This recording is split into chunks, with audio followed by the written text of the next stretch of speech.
esse medicamento ele tem que ser tomado a vida inteira, porque no momento em que se para de tomá-lo, o nosso hormônio volta a ser convertido em DHT e o cabelo volta a cair. Então essa pergunta foi muito interessante, esse medicamento é o medicamento mais utilizado no mundo, e com relação a valores, fica um pouco difícil de falar, porque valores de serviços são muito variáveis. O próprio medicamento finasterida, ele pode variar desde um custo X de um medicamento genérico, até um custo, muitas vezes X, de um laboratório mais caro.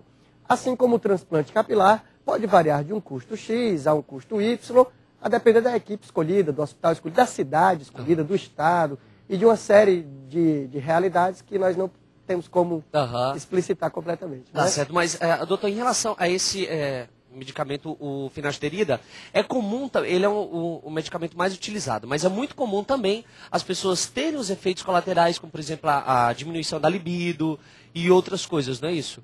Excelente pergunta.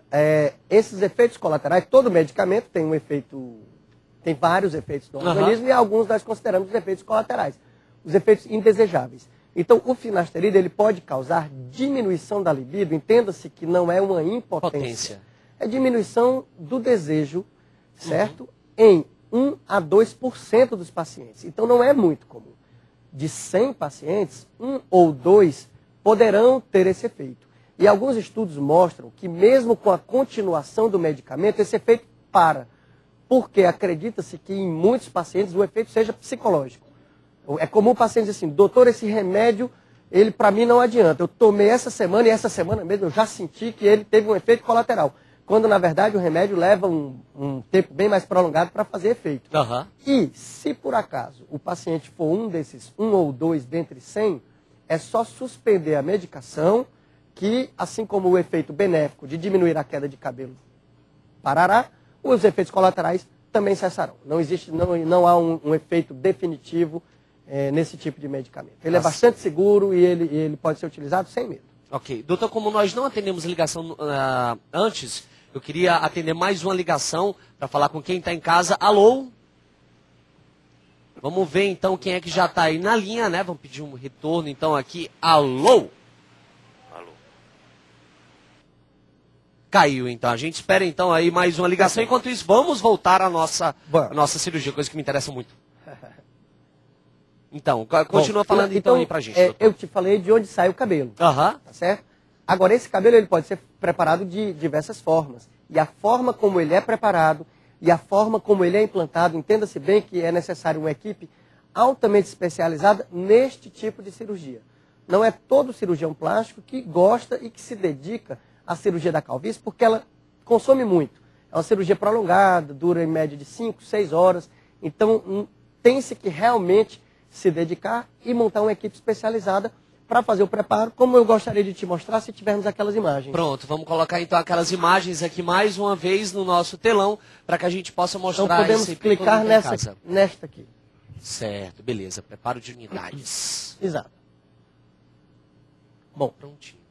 Essas unidades, esse couro cabeludo que foi retirado, ele é retirado completo. Elas são seccionadas, ok? Próxima foto. E existe uma equipe que, com microscópios, elas conseguem enxergar. Essa equipe é uma equipe à parte do cirurgião. A equipe faz parte do time do cirurgião, mas não é o cirurgião que prepara. Se pudermos voltar. Vamos voltar lá, vamos esperar o doutor dizer na hora então, que for para passar a foto. Observa-se que elas vão preparando aos microscópios. E no microscópio, você consegue ver, a próxima foto, por favor? Pronto, agora você consegue observar até a raiz do pelo. Então lá elas conseguem separar os fios de um por um ou nos grupos conforme eles nascem. Às vezes nascem 3 ou 4 tão juntos que eles são indivisíveis. Mas até dessa forma é aceitável, porque fica imperceptível. Próxima fotografia. E enquanto elas vão preparando ao microscópio, isso é um trabalho de equipe simultâneo, elas vão armazenando, isso é uma placa de Petri, com uma solução nutriente apropriada, onde esses fios vão sendo armazenados. Então, cada unidade, cada pontinho branco desse que vocês estão vendo, é uma unidade chamada unidade folicular, que contém 1 a 4 folículos, que é a raiz do pelo, que é o que faz o pelo efetivamente nascer. Próxima ilustração. E esses fios eles vão sendo implantados através de lâminas de microcirurgia bastante finas. Vocês observam, são implantados na área da frente, quer dizer, a área mais visível. São os fios mais finos, os fios mais delicados e, portanto, imperceptíveis. E na área, posterior da cabeça, dependendo do grau de calvície, as unidades que contêm 3 e 4 fios que vão dar mais volume a essa região. Próxima ilustração. Só uma pergunta, doutor. Nessa área posterior, esses fios eles são colocados de uma forma mais regular?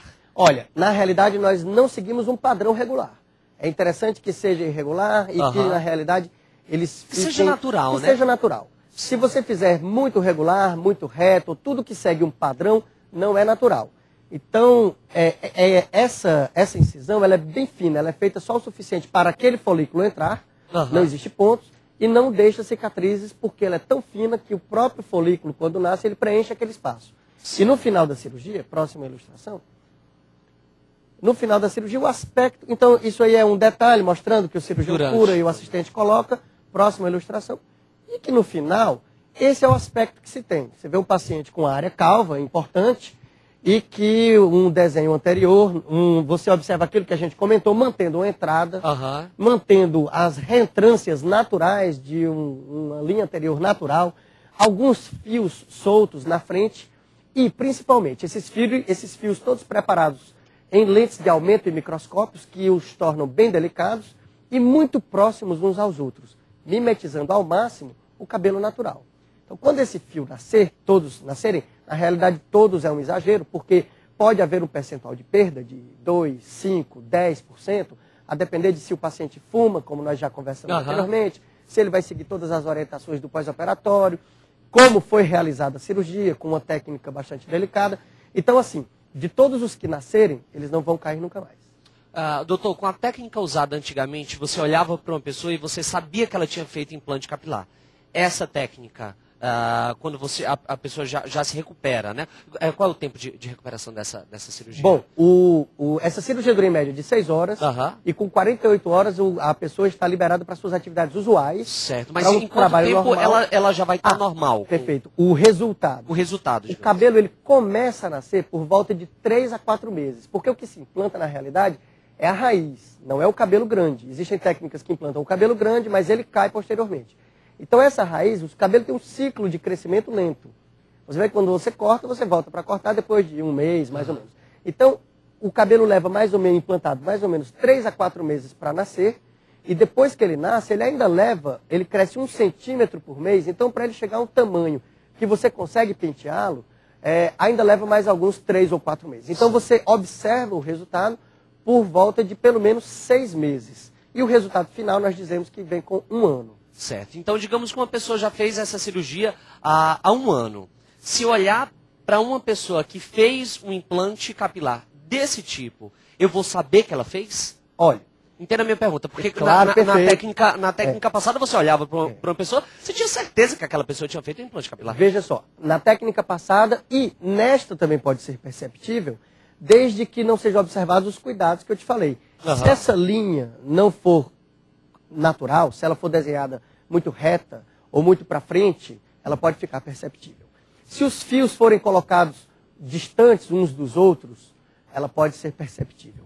Se o volume for pequeno e ficar ralo, ela pode ser perceptível. Se o preparo não for como eu te descrevi, ao microscópio e com lente de aumento de unidades bem finas, se forem unidades de 10, 15 fios, ela pode ser perceptível. Mas nesse padrão que eu te expliquei, que é o padrão ouro mundial hoje, os resultados, se tivermos uma próxima fotografia, vamos ver, então, o tipo de resultado obtido está um pouco escuro, mas você observa, é esse tipo.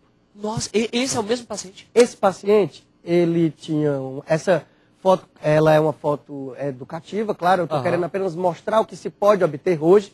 Isso não é uma promessa de resultado nem para o Jean, nem para você, nem para mim, porque varia conforme as características do paciente. Se o cabelo é fino, se é grosso, se a área doadora é boa, se a calvície é maior ou menor. Mas esse paciente era um paciente que tinha uma calvície grau 6, maior do que a do nosso amigo Jean.